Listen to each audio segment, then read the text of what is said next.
துணை மென்மலர் பாதங்கள் மெய்மை குன்றா மொழிக்கு துணை முருகா என்னும் நாமங்கள் முன்பு செய்த வழிக்கு துணை பண்டிருதோளும் பயந்த தனி வழிக்கு துணை செங்கோடன் வேலும் மயூரமுமே.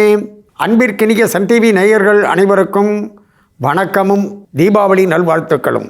இன்று ஐப்பசி 3 20/10/2025 திங்கட்கிழமையோடு அமைந்திருக்கக்கூடிய இந்த அற்புதமான நாளில் உங்கள் அனைவரையும் நம்முடைய சிறப்பான ஆலய வழிபாட்டு நிகழ்ச்சிக்கு அன்போடு வரவேற்கின்றோம். இன்றைக்கு தீபாவளி பண்டிகை.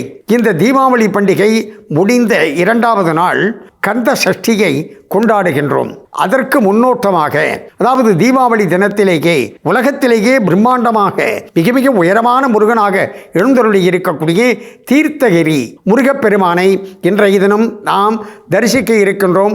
இந்த தீர்த்தகிரியானது எங்கு இருக்கின்றது என்று சொன்னால், வேலூரிலிருந்து ஏறத்தாழ 8 கிலோமீட்டர் தூரத்தில் வசூர் என்று சொல்லக்கூடிய இடத்தில் அமைந்திருக்கின்றதுதான் இந்த தீர்த்தகிரி. கிரி என்று சொன்னால் மலை. தீர்த்தகிரி என்று இந்த மலை அழைக்கப்படுவதற்கு என்ன காரணம்? இங்கு ஏறத்தாழ 92 அடி உயரத்தில் முருகப்பெருமான் அருள் பாலித்து வருகின்றார். இவர் புதிதாக பிரதிஷ்டை செய்யப்பட்டவர். ஆலயத்தினுடைய கும்பாபிஷேகம் நடைபெற்ற அந்த சந்தர்ப்பத்தில் பிரதிஷ்டை செய்யப்பட்டவர் இந்த முருகப்பெருமான்.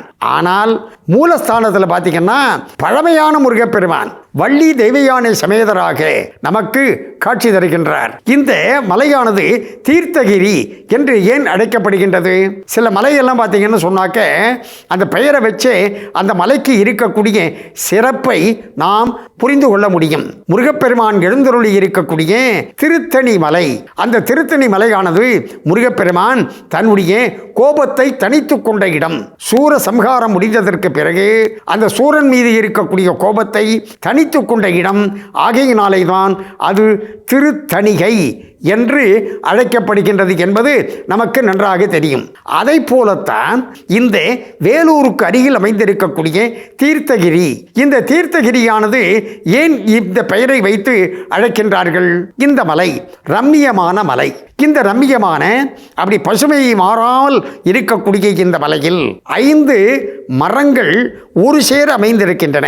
அந்த 5 மரங்கள் ஒரு சேர அமைந்திருப்பதை பார்த்தவுடனே இதை கூட பஞ்சவடி என்று குறிப்பிடலாமோ என்று நமக்கு தெரிய வருகின்றது. அந்த 5 மரங்கள் என்ன என்று சொன்னால், ஒன்று இந்த ஆலயத்தினுடைய ஸ்தல விருட்சமாக இருக்கக்கூடிய நாவல் மரம், அதற்கடுத்ததாக அரச மரம், அதற்கடுத்ததாக ஆலமரம், அதற்கடுத்ததாக வன்னி மரம், அதற்கடுத்ததாக அசோக மரம் என்று 5 மரங்கள் இங்கு ஒரு சேர அமைந்திருக்கின்றது. இதில் ஆலமரத்தின் கீழே நீர் ஊற்றானது வற்றாமல் வந்து கொண்டே இருக்கின்றது. அந்த வற்றாமல் அந்த நீர் வந்து கொண்டே இருக்கின்ற காரணத்தினாலே தான் இந்த மலையானது தீர்த்தமலை என்று பெயர்படும்படியாக தீர்த்தகிரி என்று அழைக்கப்படுகின்றது என்று நாம் புரிந்து கொள்ள வேண்டும். இந்த தீர்த்தகிரியில் அடிவாரத்திலிருந்து மேலே இருக்கக்கூடிய முருகப்பெருமானை தரிசிப்பதற்கு நாம் எவ்வளவு படிகள் ஏறி செல்ல வேண்டும் பார்ப்போம். இப்பொழுது நாம் தீர்த்தகிரி முருகப்பெருமானை தரிசிப்போம், வாருங்கள். தீபாவளியை முன்னிட்டு வேலூருக்கு அருகில் வசூர் என்ற இடத்தில் அருள்பாலித்து வரக்கூடிய தீர்த்தகிரி முருகப்பெருமான் ஆலயத்தை இன்றைக்கு நாம் தரிசித்துக் கொண்டிருக்கின்றோம். பொதுவாகவே தீபாவளின்னு சொன்னாக்க கங்கா ஸ்நானம் ஆயிடுச்சா அப்படின்னு தான் கேட்பாங்க. அதாவது இன்றைக்கு கங்கையில் நீராடியதன் பலன் அது எப்படி என்பதை நாம் நிறைவு பகுதியில் பார்ப்போம். அதற்கு பொருத்தமாகத்தான் தீர்த்தகிரி முருகப்பெருமானை இன்றைக்கு நாம் தரிசித்துக் கொண்டு இருக்கின்றோம். அன்பர்களே, இந்த தீர்த்தகிரி மலையை பொறுத்தவரையில் நாம் என்ன சிறப்பாக கவனிக்க வேண்டும் என்று சொன்னால், இப்போ உயரமான முருகப்பெருமான் என்றெல்லாம் நாம் வரிசைப்படுத்தி கொண்டு சென்ற பகுதியில் சிந்தித்தோம் அல்லவா? 10 மலை முருகன். அங்கே பார்த்தீங்கன்னா முருகன் தரையில தான் இருக்காரு, மலை பின்னாடி இருக்கு. அதே மாதிரி பார்த்தீங்கன்னு சொன்னாக்க நம்முடைய நடு பழனியில கூட முருகப்பெருமான் தரையிலேருந்து தான் அப்படி இருக்கின்றார், மலை பின்னாலே இருக்கின்றது. முத்துமலையில் சேலத்துக்கு அருகில் பார்த்தோம் என்று சொன்னால் முருகப்பெருமான் தரையில் இருந்து இருக்கின்றார், ஆனால் மலையானது பின்னாலே இருக்கின்றது. இன்றைக்கு நாம் தரிசிக்கக்கூடிய தீர்த்தகிரி, இந்த தீர்த்தகிரியில மட்டும்தான் மலையின் மீதே முருகப்பெருமான். அதிலும் எவ்வளவு உயரம்? 92 அடி உயரம். இவ்வளவு உயரமான முருகப்பெருமானை ஸ்தாபனம் செய்த வடிவமைத்த ஸ்தபதி யார் என்று சொன்னால் திருவாரூர் நாகராஜ ஸ்தபதி என்று அப்படி அந்த ஸ்தபதியை பற்றி குறிப்பிடுகின்றார்கள்.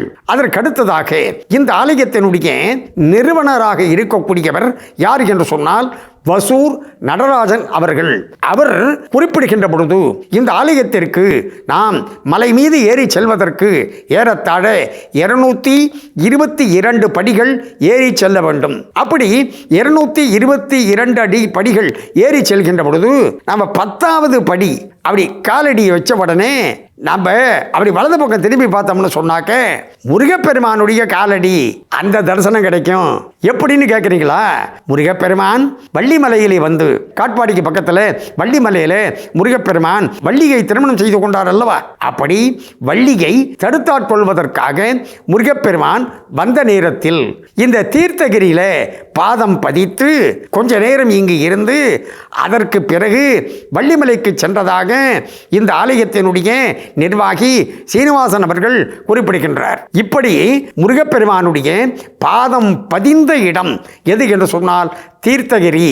அந்த தீர்த்தகிரியில் இருக்கக்கூடிய முருகனுடைய பாதத்தை நாம் தரிசித்து 222 படிகள் கடந்து மேலே சென்றோம் என்று சொன்னால் முருகப்பெருமானை திவ்ய தரிசனம் செய்யலாம் என்று தெரிவித்து இப்பொழுது தீர்த்தகிரி முருகப்பெருமான் ஆலயத்தை தொடர்ந்து தரிசிப்போம் வாருங்கள். இன்றைக்கு தீபாவளியை முன்னிட்டு தீர்த்தகிரி வேலூருக்கு அருகில் அமைந்திருக்கக்கூடிய புனித ஸ்தலம், அங்கு அருள்பாலித்து வரக்கூடிய முருகப்பெருமானை இன்றைக்கு நாம் தரிசித்துக் கொண்டு இருக்கின்றோம். அதாவது தீபாவளிக்கும் தீர்த்தகிரிக்கு தரிசனத்திற்கும் என்ன தொடர்பு என்று சொன்னால், தீபாவளி அன்னைக்கு பார்த்தீங்கன்னு சொன்னாக்க குளிக்கக்கூடிய வெந்நீர் சுடுதண்ணீர் இருக்குல்ல, அதில் கங்கை இருப்பதாக ஐதீகம். அதாவது அதிகாலையில் சூரிய உதயத்திற்கு முன்பாக யார் யார் நீராடுகின்றார்களோ அவர்கள் கங்கையில் நீராடுவதாக ஐதீகம்.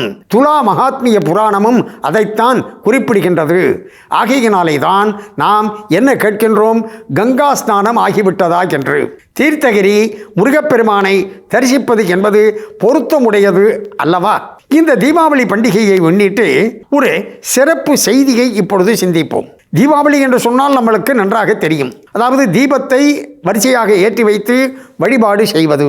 அந்த தீப சுடர் எப்படி இருக்குன்னு சொன்னீங்கன்னாக்க மேல் நோக்கியே இருக்கும். அதாவது ஒரு தீப சுடரை ஏற்றி அதை தலைகீழ பிடிச்சாலும் அந்த சுடர் எப்படி இருக்கும்னா மேல் நோக்கி தான் இருக்கும். அந்த சுடர் எப்படி மேல் நோக்கி இருக்கின்றதோ அதை போல் நம்முடைய வாழ்க்கை பயணமும் மேல் நோக்கி வாழ்க்கையில் நாம் உயர வேண்டும். அப்படி உயர வேண்டும் என்று சொன்னால் நமக்கு நல்ல சிந்தனைகள் வேண்டும். அந்த சிந்தனைகளை தரக்கூடிய வகையிலே தான் இந்த தீபாவளி பண்டிகையை ஒட்டி இருக்கக்கூடிய நிகழ்ச்சிகளும் அமைந்திருக்கின்றன. இந்த தீபாவளியில் பார்த்தீங்கன்னு சொன்னாக்க பட்டாசு வெடிக்காதவங்களே கிடையாது. அதாவது இந்த பட்டாசு என்று சொல்கின்ற பொழுது அதிலும் ஒரு மிகப்பெரிய அந்த வான வேடிக்கை தத்துவமானது அடங்கி இருக்கின்றது. என்ன என்று சொன்னால், இப்ப ஒவ்வொரு பட்டாசும் பார்ப்பதற்கு வித்தியாசமா இருக்கு. ஒவ்வொரு பட்டாசுக்கும் ஒரு பெயரானது இருக்கின்றது. அப்படி ஒவ்வொரு பெயர் இருந்தாலும் பார்ப்பதற்கு வெவ்வேறு வடிவத்தில் இருந்தாலும் அந்த பட்டாசில் இருக்கக்கூடிய மருந்து உள்ளே இருக்கக்கூடிய அந்த மெட்டீரியல் கெமிக்கல் பொருள் ஒன்றுதானே. அந்த மருந்து என்பது ஒன்றுதானே. வடிவத்தில் உருவத்தில் பெயரில் அந்த பட்டாசுகள் வேறுபட்டாலும் அடிப்படையில் மருந்து ஒன்று.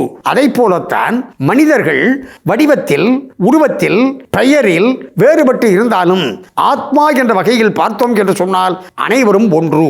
ஆகையினால் அப்படி அனைவரும் ஒன்று என்று சொல்லக்கூடிய ஒரு சிந்தனை நமக்கு வந்துவிட்டது என்று சொன்னாலே நம்மிடையே உயர்வு தாழ்வு என்பது ஏற்றம் இறக்கம் என்பது கிடையாது அல்லவா? வாழ்க்கையில் இறங்குமுகம் என்பதே இல்லாமல் எல்லாம் ஏறுமுகமாக இருக்க வேண்டும் என்று சொன்னால் அதற்கு ஆறுமுக பெருமானுடைய அருள் நமக்கு அவசியம் தேவை. அந்த ஆறுமுக பெருமான் தான் தீர்த்தகிரியில் அருள்பாலித்து வருகின்றார். வேலூருக்கு அருகில் வசூர் என்று சொல்லக்கூடிய இடத்தில் தீர்த்தகிரியில் அருள்பாலித்து வரக்கூடிய முருகப்பெருமான். அந்த முருகப்பெருமானுடைய அருளால் நம்முடைய நேயர்கள் அனைவரும் எல்லா நலமும் பெற்று பல்லாண்டு வாழ வேண்டும் என்று பிரார்த்தனை செய்து கொண்டோ இந்த அளவில் நிறைவு செய்து கொள்வது நாகை முகுந்தன். நன்றி, வணக்கம், வாழிய.